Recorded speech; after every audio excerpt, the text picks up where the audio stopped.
देखिए, ईरान क्या चाहता है कि बहुत जल्द ही ये युद्ध विराम हो जाए। हालांकि ईरान ये बिल्कुल भी शो नहीं कर रहा है कि ईरान किसी भी कीमत पर कोई भी शर्त मानने के लिए तैयार है, क्योंकि हॉर्मुज को लेकर ईरान अपनी बात पर अड़ा हुआ है। वहीं अमेरिका से तमाम जो बातचीत हो रही है वो भी कहीं ना कहीं नाकाफी साबित हो रही है और उसका कोई हल नहीं निकल पा रहा है, क्योंकि अमेरिका अपनी शर्तों पर अड़ा है और ईरान अपनी शर्तों पर, और ईरान ने पहले ही कहा है कि वो झुकने वाला नहीं है।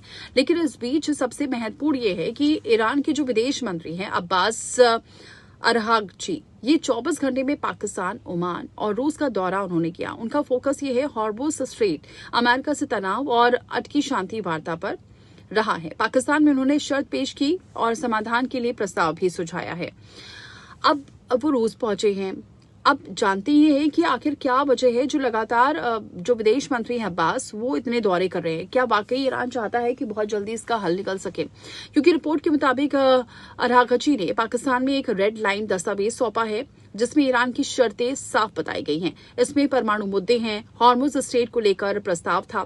उन्होंने ये भी कहा है कि ईरान ने समस्या सुलझाने के लिए एक काम करने लायक प्लान बनाया है। हालांकि ये सवाल भी उठ रहे हैं कि क्या अमेरिका सच में बातचीत करना चाहता है। और इसके बाद अगारची ओमान गए हैं। वहां उन्होंने सुल्तान हैथम बिन तारिक से मुलाकात की है और इस बैठक में हॉर्मुज स्ट्रेट की सुरक्षा और क्षेत्र के हालात पर चर्चा हुई है। ओमान के साथ मिलकर हॉर्मुज में एक टोल बूथ बनाने वाला है, ये भी चर्चा हुई है। हॉर्मुज का जो एक छोर है वो ओमान में है, ऐसा रिपोर्ट्स बता रहे हैं। और ईरान को डर ये भी है कि अमेरिका ओमान में बेस बना सकता है, इसलिए भी ये बातचीत काफी महत्वपूर्ण हुई है।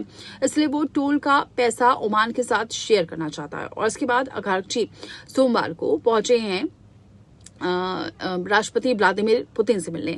इस बैठक में भी बताया जा रहा है कि क्षेत्रीय मुद्दे, हॉर्मुज को लेकर और सबसे महत्वपूर्ण जो बात है वो परमाणु को लेकर, ये तमाम मुद्दे हो सकते हैं बातचीत के। लेकिन अब सवाल ये उठ रहा है कि जो लगातार दौरे किए जा रहे हैं विदेश मंत्री के द्वारा, क्या ईरान वाकई चाहता है कि अब ये रुक जाए जो युद्ध चल रहा है और एक शांति वार्ता हो? लेकिन ये भी साफ है कि शायद ईरान चाहता है कि तमाम देशों को अपने साथ एकजुट कर ले और उसके बाद वो बातचीत करने के लिए टेबल पर बैठे, जिससे कि अमेरिका उनकी शर्तों को मान सके। हालांकि अमेरिका के राष्ट्रपति ट्रंप बार बार ये कह रहे हैं कि अगर ईरान नहीं झुका तो अब उसके लिए बहुत बुरा होने वाला है। लेकिन ये धमकी ईरान को राष्ट्रपति ट्रंप आज से नहीं दे रहे, बल्कि कई दिनों से दे रहे हैं।